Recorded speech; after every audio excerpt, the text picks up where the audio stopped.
मेरी उम्र 75 साल है और मेरी सेक्सुअल लाइफ अभी भी जुनून से भरी है। क्या आप इस पर यकीन करेंगे?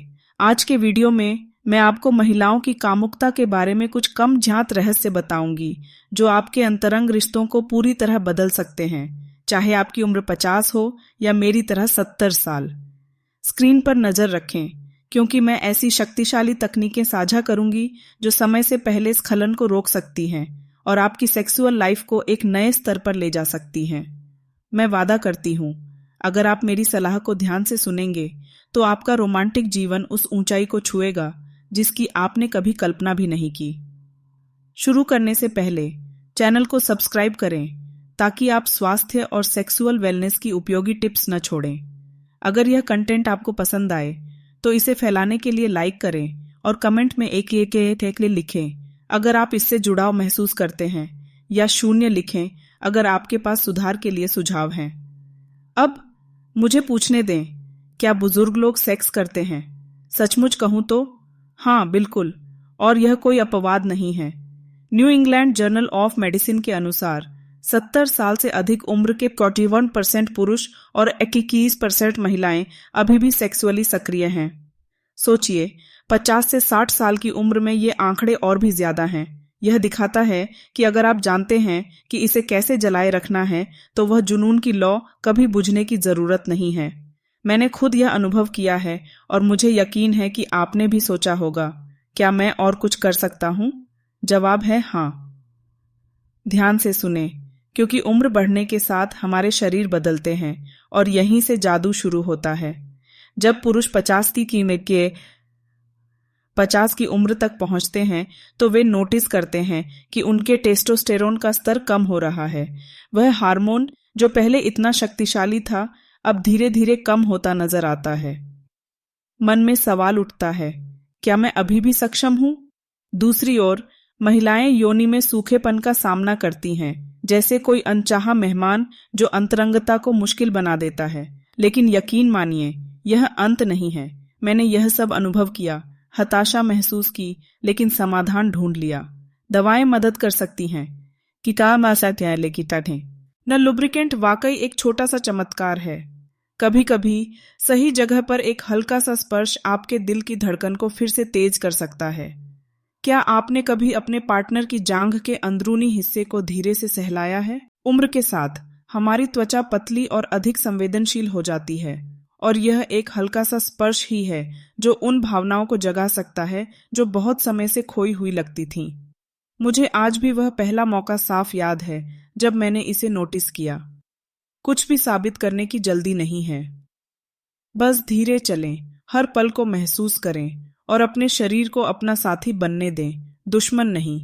टेस्टोस्टेरोन का कम होना, मेरे प्यारे, यह कोमलता की खोज का न्योता है। थोड़ा सा लुब्रिकेंट आपको वह अंतरंगता वापस दिला सकता है जिसके आप हकदार हैं।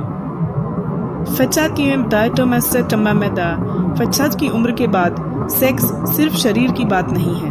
यह अपने पार्टनर से कहना है, मैं अभी भी तुम्हें देखता हूँ, मैं अभी भी तुम्हें चाहता हूँ। अध्ययन पुष्टि करते हैं कि 70 साल से अधिक उम्र के आधे से ज्यादा पुरुष और लगभग 1/3 महिलाएं अभी भी सेक्स करती हैं। वे नहीं रुके और आपको भी नहीं रुकना चाहिए। मुझे सचमुच बताएं, क्या 50 के बाद सेक्स मायने रखता है? क्या वह चिंगारी अभी भी आपको गर्माहट देती है या आपने उसे रोजमर्रा की जिंदगी के बोझ तले बुझने दिया? कमेंट में सिर्फ हाँ या ना लिखें। आपकी ईमानदार राय मेरे लिए कीमती है, क्योंकि मेरा मानना है कि उम्र चाहे जो हो, हम सभी प्यार करने, प्यार पाने और खुशी महसूस करने के हकदार हैं। क्या आपने कभी सोचा कि किसी महिला के पेट पर चुंबन उसे उसकी गर्दन या कान को छूने से ज्यादा उत्तेजित कर सकता है? मैंने इसे आजमाया और यह ऐसा था जैसे एक गर्म लहर पूरे शरीर में दौड़ गई और लंबे समय से भूली हुई भावनाएं जाग उठीं। 2018 में किन्से इंस्टीट्यूट के अनुसार 40% महिलाएं निप्पल उत्तेजना को सर्वोच्च प्राथमिकता मानती हैं। धीमा और नरम शुरुआत आपकी हृदय गति को बढ़ा सकती है, लेकिन मैं इससे आगे जाऊंगी। 50 के बाद हमारे शरीर बदलते हैं और यहीं से चीजें खास तौर पर रोमांचक हो जाती हैं। त्वचा रेशम की तरह नाजुक और संवेदनशील हो जाती है, जैसे वह स्पर्श की प्रतीक्षा कर रही हो।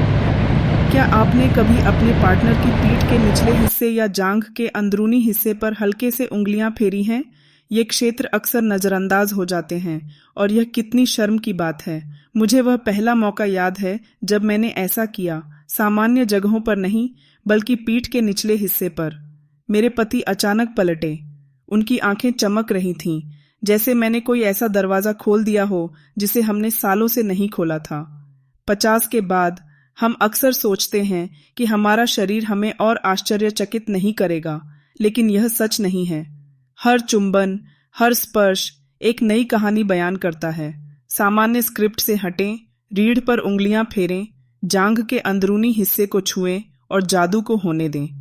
कम रोशनी की कल्पना करें और जल्दबाजी की जगह एक ठहराव। पेट पर एक चुंबन, बिना किसी दबाव के, बस होंठों पर त्वचा की अनुभूति। फिर जांघ पर एक हल्का और धीमा स्पर्श। आपका पार्टनर न सिर्फ हैरान होगा, वह इसे दोहराने के लिए कहेगा। 50 के बाद हमें तेजी की नहीं, सूक्ष्मता की जरूरत है। ये नाजुक पल ही फर्क लाते हैं। वे 40% महिलाएं सही थीं। निप्पल महत्वपूर्ण हैं, लेकिन पीठ के निचले हिस्से, कूल्हों और पेट पर चुंबन को न भूलें। ये आपके छिपे हुए खजाने हैं। मैंने अपने पति को रोज 10 बार कीगल व्यायाम करने के लिए मनाया, चाहे गाड़ी चलाते समय हो या टीवी देखते समय। 6 हफ्तों में उन्होंने 30% तक नियंत्रण में सुधार किया। ऐसा लगता था जैसे उनके शरीर ने वह ताकत वापस पाली जो उन्हें खोई हुई लगती थी। 2019 के एक अध्ययन ने पुष्टि की, कीगल व्यायाम शरीर पर नियंत्रण वापस पाने का एक तरीका है। मुझे याद है जब उन्होंने मुस्कुराते हुए कहा, अब मुझे चिंता नहीं है, तब मुझे एहसास हुआ हम जीत गए।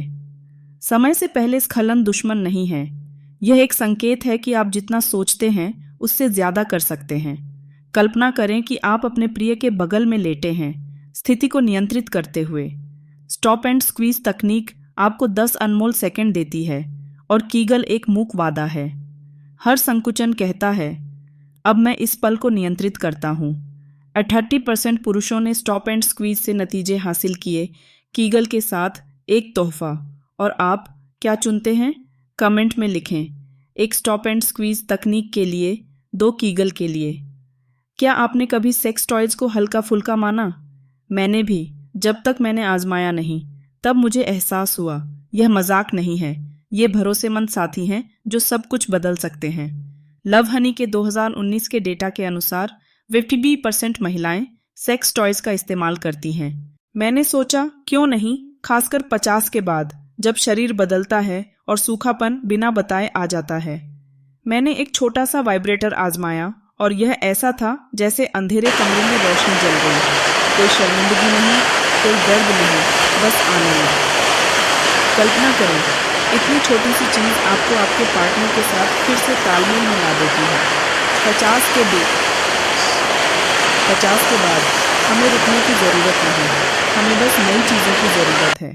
वह वाइब्रेटर मेरा समाधान था, लेकिन टॉयज के पीछे कुछ और भी शक्तिशाली है, संवाद। मैं इसे सोना कहती हूँ। एक दिन मैंने अपने पति से पूछा, तुम्हें क्या पसंद है? सिर्फ 3 शब्द, लेकिन उन्होंने एक नया संसार खोल दिया। उन्होंने मुस्कुराकर कहा, मुझे अच्छा लगा कि तुमने पूछा। तब से हम एक दूसरे के साथ ईमानदार हैं। कोई अनुमान नहीं, कोई खामोशी नहीं।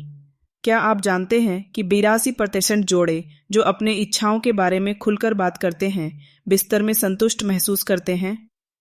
यह सिर्फ शब्द नहीं है, यह स्पर्श, नजरें और ईमानदारी है। 50 के बाद सीधे पूछना डरावना नहीं है। यह वह चिंगारी है जो आग को फिर से भड़काती है।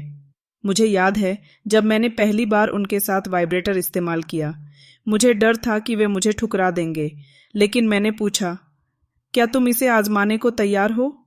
उन्होंने हामी भरी। हम हंसे, खोज की, ऐसा लगा जैसे हम फिर से प्यार में पड़ गए। टॉयज भावनाओं की जगह नहीं लेते, वे नई संभावनाएं खोलते हैं। सूखापन आ सकता है, लेकिन संवाद वह पुल है जो जोड़ता है। हर सवाल एक पुल है, हर जवाब एक आलिंगन। महिलाओं ने टॉयज की ताकत की पुष्टि की। 65% जोड़ों ने शब्दों की शक्ति को माना। और आप? कमेंट में टॉय लिखें अगर आपने यह रास्ता आजमाया या बात करना, अगर आपने संवाद की ताकत चुनी। अपनी कहानी साझा करना किसी को प्रेरित कर सकता है और मैं इसे पढ़ना चाहूंगी। क्या आपने सोचा कि यौन संचारित रोग सिर्फ युवाओं की समस्या है? मैंने भी ऐसा सोचा, जब तक मुझे सच पता नहीं चला।